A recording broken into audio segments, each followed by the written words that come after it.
installez-vous confortablement. Posez-vous quelques instants, on va parler ensemble de l'histoire très particulière du dernier roman d'Emmanuel de Boisson qui s'appelle Un coup au cœur aux éditions Calman Lévy. Alors ce livre-là, je l'ai trouvé extrêmement émouvant et d'une vraie sincérité.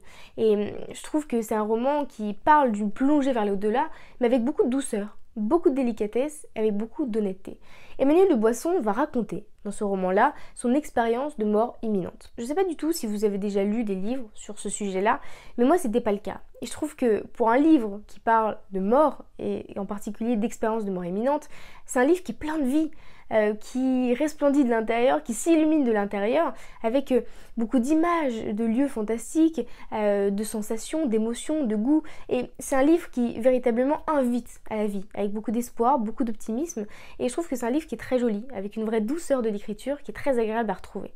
Alors, elle va donc raconter son expérience de mort imminente, et ce qui est très particulier, c'est qu'on a forcément cette tension entre la vie et la mort, un corps qui tend vers la mort, un esprit qui veut un retour à la vie, et c'est le récit évidemment d'une lutte, d'un combat qui est extrêmement difficile, de la réanimation à la rééducation, c'est vraiment très particulier, c'est un combat qui est dur physiquement, humainement, psychologiquement, et elle va raconter la manière dont d'abord ses proches se sont battus pour la maintenir en vie, évidemment elle, ce qu'elle a ressenti, et il y a encore une autre tension qui est la tension entre l'immobilité et la tension entre la vie intérieure.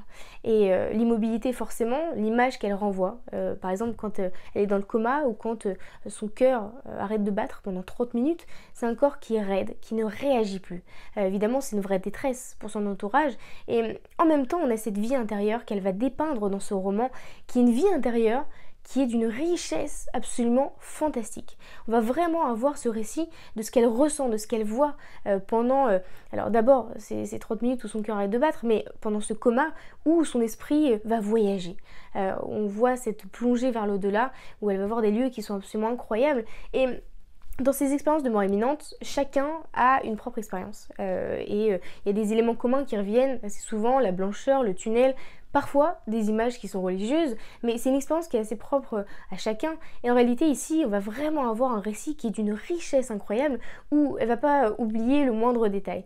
Et ça a dû être forcément difficile d'écrire, de trouver les mots pour décrire une expérience qui est aussi intense. Mais ici, elle va raconter cette expérience-là. Et je vous lis simplement les premiers mots de la première page. Je suis morte le 7 février 2022. Il était 17h20 lorsque mon cœur s'est arrêté. Je ne me suis aperçue de rien. Ça s'est passé comme si je m'endormais. C'était doux, presque un soulagement. Je savais où j'allais. Il m'a suffi d'ouvrir une porte pour entrer dans un endroit que j'avais l'impression de connaître, où je me sentais bien. 30 minutes dans l'au-delà. Si Anton n'avait pas été là, j'y serais encore. S'il n'avait pas eu la présence d'esprit de me faire un massage cardiaque, j'aurais pu devenir un légume.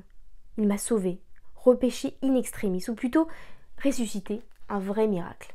Et on a vraiment une vraie douceur, où elle va raconter cette expérience de mort imminente, tout ce qu'elle a vu, tout ce qu'elle a vécu, comment son corps s'est senti avec beaucoup de sensations. Et cet effet paradis, ce qu'elle appelle l'effet paradis, qui est en réalité une volonté de retourner à cet endroit absolument idyllique, et de ne pas retourner dans une vie qui, au début, lui offrait énormément de souffrances, des souffrances corporelles, voire la tristesse de ses proches dans leurs yeux. Et en fait, c'est un retour à la vie qui s'apprend, qui est progressif et qui est très joli, tout en douceur. Donc je vous conseille vraiment ce livre-là, qui s'appelle Un coup au cœur d'Emmanuel de Boisson aux éditions Calman Lévy.